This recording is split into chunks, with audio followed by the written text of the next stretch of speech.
La Bruntière, je vous dis franchement, je trouve c'est un bon quartier, mais depuis le début, il était oublié. À part la poste qu'on a battue pour qu'elle reste, il n'y a plus rien. Les commerçants, ils ne veulent pas monter à la Bruntière. Tellement les gens ils parlent n'importe quoi. Et c'est toujours la Bruntière. Les gens ils se disent ouais, t'habites la Bruntière, t'es encore là-haut. Ils me disaient bah oui, je suis là-haut, ça fait plus de 15 ans que j'y suis, il n'y a pas de problème. Donc c'est des a priori qu'il faut gommer. C'est à chacun d'y mettre du sien pour que ça se passe du mieux possible, aussi bien les gens extérieurs. Quand on ne connaît pas les choses, on s'imagine toujours que c'est... Il faut voir, faut venir, faut voir.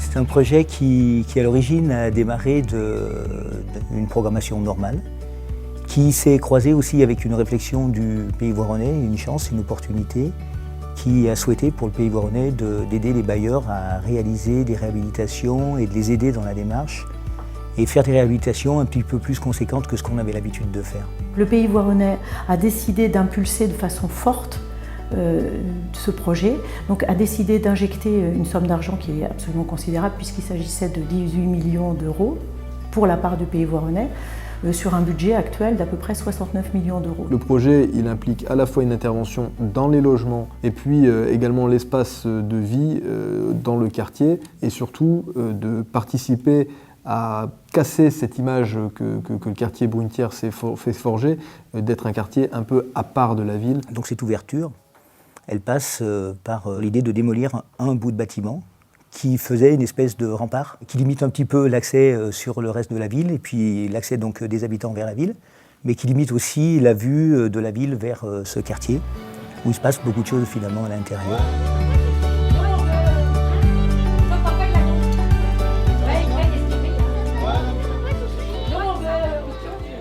Quand on m'a parlé de ce déménagement, ça m'a un peu,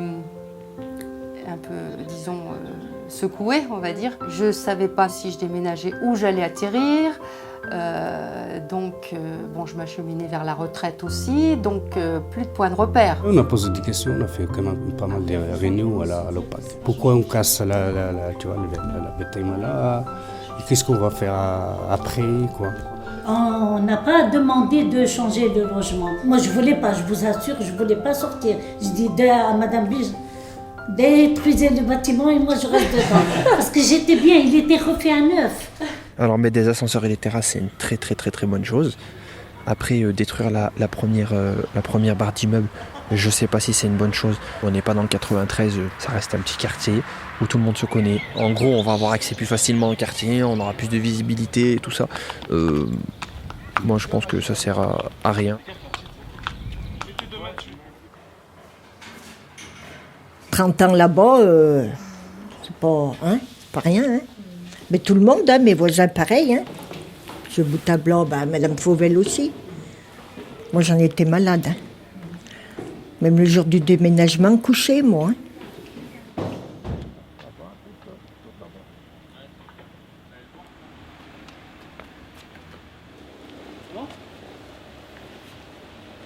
C'est normal qu'il y ait des doutes. C'est important de nous faire la démarche, d'écouter les gens vraiment dans le détail. À partir du moment où on répond à leurs questions, la confiance s'installe et là, il n'y a plus de soucis. Par rapport au projet de réhabilitation sur la Bruntière, la CSF s'est inscrite très fortement dans ce qu'on appelle une charte de relogement, notamment pour les locataires qui habitaient dans la barre qui est derrière nous, qui va être démolie, et pour que ce relogement se fasse dans des manières sereine et saine pour les locataires. Lorsqu'un logement se libère, je vais regarder en priorité s'il peut correspondre à une demande de ces personnes qui doivent être relogées. On leur fait la proposition de logement, on leur fait visiter, on voit ensemble les travaux éventuels qu'il peut y avoir à faire dans le logement qu'on leur propose. C'est la tour qu'ils auraient dû descendre. On était bien là-bas. On n'a pas le choix, hein. Moi, je l'avais tout refait, le mien, là-bas aussi. À part les chambres, j'avais mis un double plafond, caché les tuyaux dans le couloir. Bon, c'était l'occasion de faire le tri et de repartir sur autre chose, quoi. De tourner une page, quoi.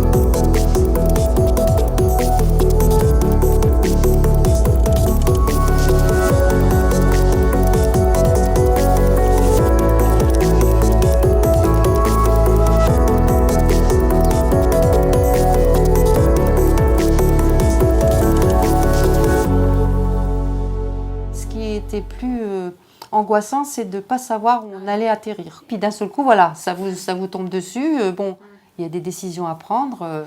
2 jours avant de me faire opérer, on me l'a proposé. Il n'était pas trop en mauvais état, mais au niveau des sols, c'était un peu disparate. Il a fallu batailler pour avoir les sols. Mais après, c'est toutes ces négociations qui sont épuisantes, quoi.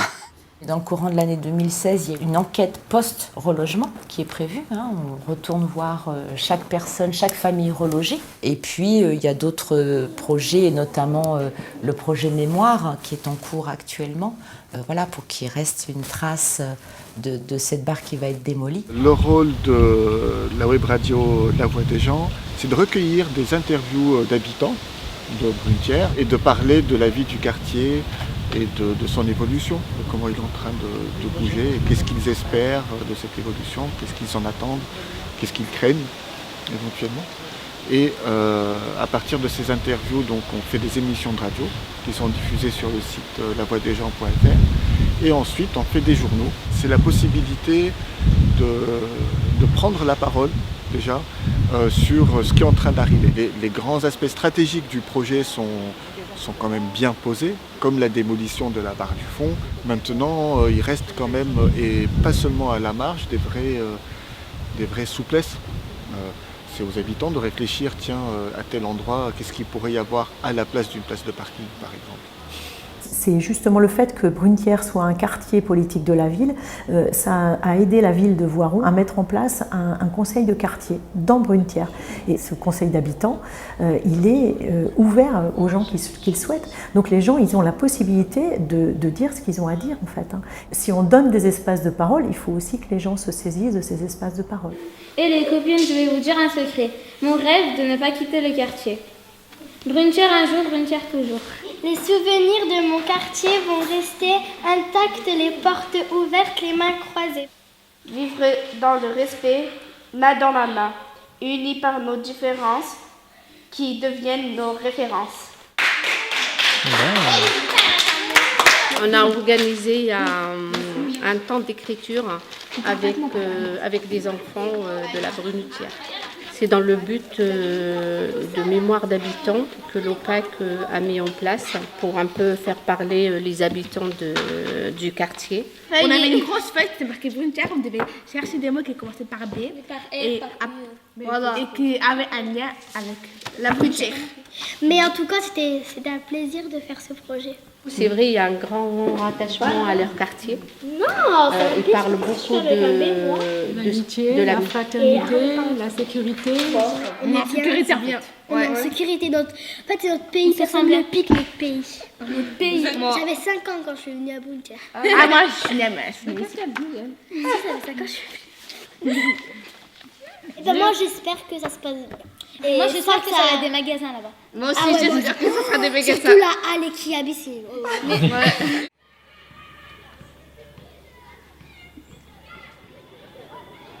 Le RIH donc, est un centre social. Il a une mission d'animation de proximité à travers et des actions, des ateliers sur le centre social et aider à construire des projets sur le quartier. Alors moi, c'est l'association La Farandole des quartiers. J'anime un atelier de cuisine une fois par mois sur le RIH. J'ai une association qui travaille aussi sur le quartier, j'organise des sorties. Quand j'organise quelque chose, j'essaye de prendre les deux quartiers. Voilà, si on fait une sortie, je emmène des gens de Baltis et après je remonte sur la Brunetière. D'organiser un repas, soit un repas sur Baltis et puis la fois d'après, c'est la Brunetière qui descend sur Baltis pour justement créer des groupes d'échange. Je pense que c'est bien toute cette réhabilitation des ascenseurs, ne serait-ce que ça sur certains immeubles, des raies de jardin ou des choses comme ça. Moi j'apprécie le balcon par exemple. Il faut qu'ils changent, et voilà. C'est pour ça qu'ils ont cassé le truc. C'est mieux pour le quartier, c'est mieux pour tout le monde, j'espère. Surtout, ce que j'espère, c'est que ça répondra aux attentes des habitants. Dans tous les cas, nous l'ont dit, quand on leur a présenté le projet, il reste à mesurer avec eux que nous ayons été efficaces sur la mise en œuvre. La chance qu'on a ici, c'est qu'il y a une vraie vie à l'intérieur. Et du coup, les deux couplés, ça nous fera un joli quartier où il fera bon vivre. Quand vous avez fait la visite de ce logement-ci, votre installation, est-ce que vous avez été très satisfait, plutôt satisfait, moyennement satisfait ou pas du tout satisfait? C'est bien, c'est très bien. C'est très bien, d'accord. Les conditions de votre nouveau logement, est-ce que vous êtes satisfait? Je suis bien, voilà, et je crois qu'il y a des travaux à commencer à faire. Ouais. Voilà, on attend vous voyez que le projet il est en train d'avancer. Voilà, et c'est très bien. D'accord. Merci beaucoup, monsieur Sheila. Vous pensez que votre situation de logement s'est améliorée avec le relogement ou non? J'ai été un peu fatiguée, je vous dis la vérité. J'ai été très fatiguée. Le premier déménagement et après, j'espère qu'on va rester longtemps ici. Jusqu'à ce que... Maintenant, ça va. Je commence à me reposer. Ça va. Faut laisser passer un peu de temps. Voilà. Tranquillement. Peut-être qu'avec le temps, ça va... Je suis très bien, en ce sens que j'avais pas de balcon, j'ai 2 petits balcons. Je pensais ne pas avoir de vue, mais j'ai quand même une vue sur la montagne. Ça a permis d'avancer et de rester positif, même dans ces situations où à un certain moment, on est quand même... on sait pas où, on n'a plus de repères, quoi. J'ai beaucoup d'amis et j'aime bien ce quartier. Tout le temps, je viens. Qu'il soit rénové ou pas, les habitants de la Brunetière sont attachés à leur quartier parce qu'ils tiennent beaucoup, notamment aux liens sociaux qui existent. Ce qu'il faut retenir, c'est que ce quartier il a une vraie âme. C'est-à-dire qu'il y a des liens qui se font entre les habitants, des liens de très longue date. Il y a une certaine fidélité, et une grosse convivialité aussi. Du fait d'ouvrir là, déjà ça fera moins citer. Je pense que ça va être une bonne chose. Ça va permettre de voir plus vers l'extérieur. Ceux qui sont derrière, ils verront la sûre. Ça aussi. Je suis contente parce que ça fait beaucoup d'immeubles d'habitants qui habitent dans mon quartier, donc ça fait beaucoup. Donc je suis contente qu'ils détruisent les bâtiments. C'est un peu triste parce que à la barre d'immeuble, j'ai beaucoup joué, j'ai beaucoup rencontré de gens. Et ce sera un peu difficile. Je pense que ça sera déjà plus joli, parce qu'elle n'était pas... Visuellement, elle n'était pas terrible.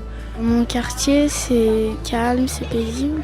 C'est agréable parce que on rencontre beaucoup de gens, on papote, on joue ensemble. C'est un quartier qui est assez sympa, un quartier cosmopolite où tout le monde est accepté, où il fait assez quand même bon vivre. C'est une autre ambiance que... il y a plus de bruit et c'est plus vivant. Les bâtiments sont plus vivants qu'en centre-ville. Mais c'est une ambiance qui est quand même assez conviviale et assez familiale, donc ouais, on est bien ici.